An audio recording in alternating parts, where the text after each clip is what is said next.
দর্শক, শুরুতে যেমনটি বলছিলাম, শিক্ষার্থীরা ট্রাফিক ব্যবস্থাপনা করছেন। এই মুহূর্তে রাজধানীর মালিবাগ এলাকায় রয়েছেন সহকর্মী আমিনা হীরা, সরাসরি যুক্ত হচ্ছেন আমাদের সাথে।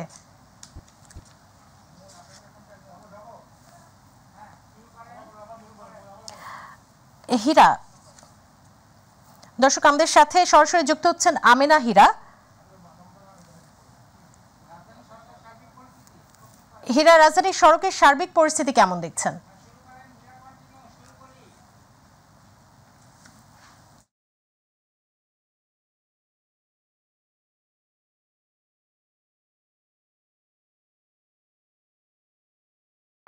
আপনি জানেন যে শেখ হাসিনা পদত্যাগের পরে কিন্তু দেশে সর্বক্ষেত্রে রদবদলের চিত্র কিন্তু আমরা দেখতে পাচ্ছি। এবং আপনাকে একটু জানিয়ে রাখি, আপনি জানেন যে বাংলাদেশে কিন্তু পুলিশ প্রশাসনের দুটি বড় পদে কিন্তু পরিবর্তন এসেছে। আপনি জানেন যে আইজিপি যিনি ছিলেন, যে আমাদের আব্দুল্লাহ মামুন, তিনি কিন্তু পরিবর্তন হয়েছেন এবং তার পরিবর্তে কিন্তু মইনুল ইসলামকে দেওয়া হয়েছে আইজিপি পরিদর্শক হিসেবে দায়িত্ব পালনের জন্য। এবং এর বাইরে যদি আপনাকে একটু জানাই যে ডিএমপি কমিশনার ছিলেন হাবিবুর রহমান, সেই ডিএমপি কমিশনার হাবিবুর রহমানকে কিন্তু ক্লোজড করা হয়েছে। এখন তিনি অতিরিক্ত পুলিশ কমিশনার হিসেবে তিনি থাকবেন, কিন্তু তাকে যেটি দেওয়া হয়েছে সেটি হচ্ছে যে তার পরবর্তীতে যাকে দেওয়া হয়েছে যে মাইনুল এহসানকে কিন্তু দেওয়া হয়েছে যে ডিএমপি কমিশনার পদে।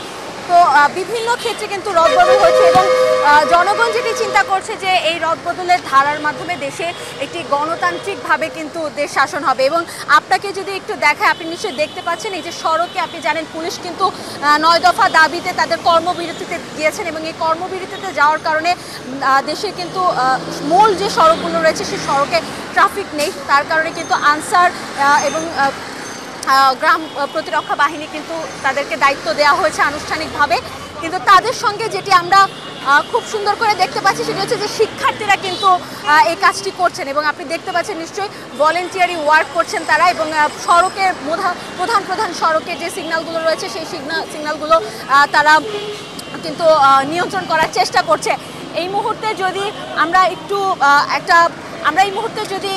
কথা বলার চেষ্টা করাই, আপনাদেরকে যদি দেখাই যে তারা কি কারণে আসলে ঠিক সড়কে আইন শৃঙ্খলা রক্ষাকারী বাহিনীর সাথে সাহায্য করছে, দেখি তারা কি বলে। আপনারা তো আইন শৃঙ্খলা রক্ষাকারী বাহিনীকে সাহায্য করে ট্রাফিক নিয়ন্ত্রণ করছেন। জি, আমরা হচ্ছে আমাদের ভালোকাদের হোটেলের যেই ঢাকা শহর যে বিশেষ গুরুত্বপূর্ণ যে পয়েন্টগুলো আছে, আমাদের ভালোকাদের হোটেলের পক্ষ থেকে আমরা এই পয়েন্টগুলোতে আমাদের ভলেন্টিয়াররা ট্রাফিক নিয়ন্ত্রণ করছে আনসার বাহিনীর সাথে।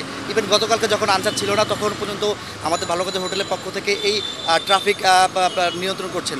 এর পাশাপাশি ভালোকাদের হোটেলের প্রতিদিন এই ছাত্রদের প্লাস হচ্ছে যে অসহায় যে মানুষগুলো আছে এদেরকেও খাবার বিতরণ করছেন।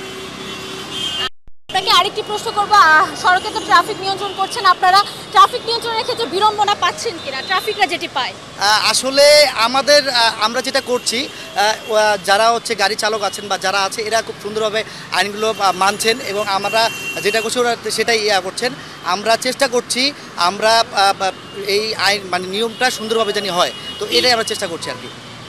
শুনতে পাচ্ছিলেন তাদের মুখ থেকেই যে তারা আসলে দেশে যে সড়কে যে বিশৃঙ্খলাটি হয়, বিভিন্ন যানজটের কারণ সৃষ্টি হয় বিভিন্ন যানবাহনের কারণে, এবং সেই সমস্যাগুলোকে কিন্তু তারা দূর করার জন্য তারা আনসার বাহিনীর সাথে সাহায্য করছেন।